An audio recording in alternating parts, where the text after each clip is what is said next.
I had the most incredible mix of superstition, which I wrote about in my talk, that just blew me away. And Columbia at that time said we were experimenting with quad in vinyl, and they brought in the thing, they had one channel, two channels up and down, and the other two channels this way in the groove. But we just couldn't achieve the kind of separation we really needed. So it went away. And also, all of these systems required large retrofits and new technology. We expect the consumer to buy new stuff. What we have now, which makes us so interesting, is you guys don't have to buy anything that you already don't have. A set of earphones. Because this will squirt out of Facebook, it'll squirt out of anybody's website, it'll come over the radio, it can be everywhere. But it, again, allows us to return to a whole area of audio that's been missing for 100 years. So it's a really interesting time.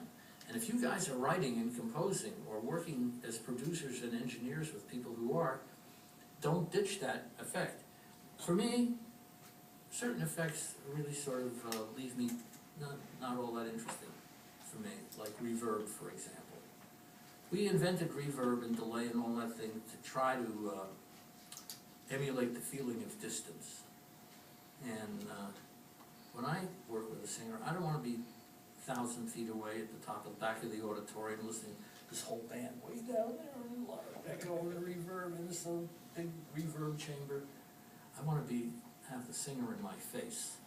So if you look at my records and listen to my records, you'll find that they're all kind of dry and present. You listen to any Stevie's records, it's dry and present because he was inside the music. We were mixing it as we were going. Literally inside the music too, because you had placed all the instruments in a circle around him. That's so correct. You could go anywhere and play anything at any time. Right. That's cool. That's what happened at Electric Lady for us. Yeah.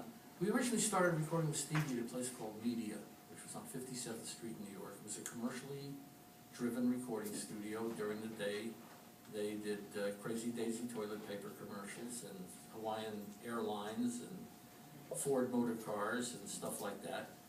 And at night, the studios were empty because of the fact that they didn't want to pay the musicians double scale to play at night after 6 o'clock.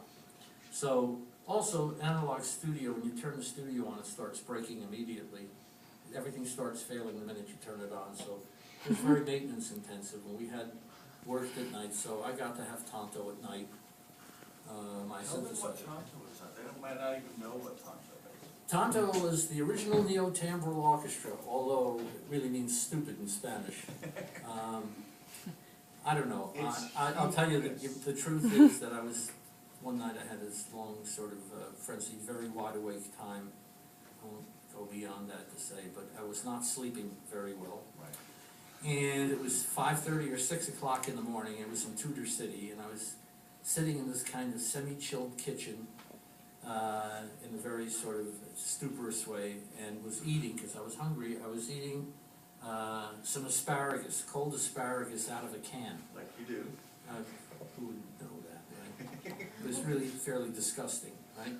And I was sitting there looking out over the park, and I said, man, I have this big synthesizer, me mounting this big synthesizer, what are we going to call our band? Because this is a band that has played one instrument, many people playing one instrument instead of one instrument for every player. Tonto was a synthesizer that was played by multiple people at the same time with interactive programming.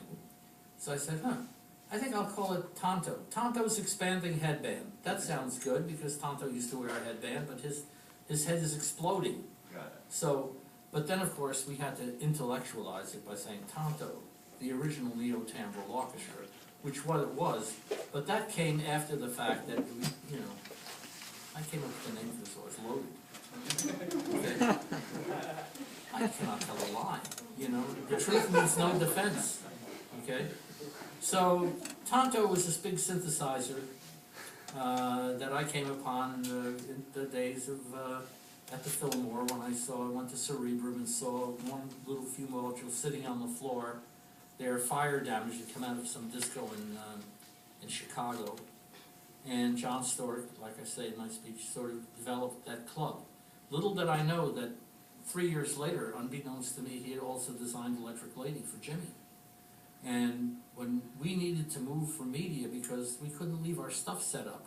We would set it up at night and I'd have all the things. We had this wonderful automation system called Armstrong Automation. I don't know if you guys know about it, but it's actually moving your hands on the equipment.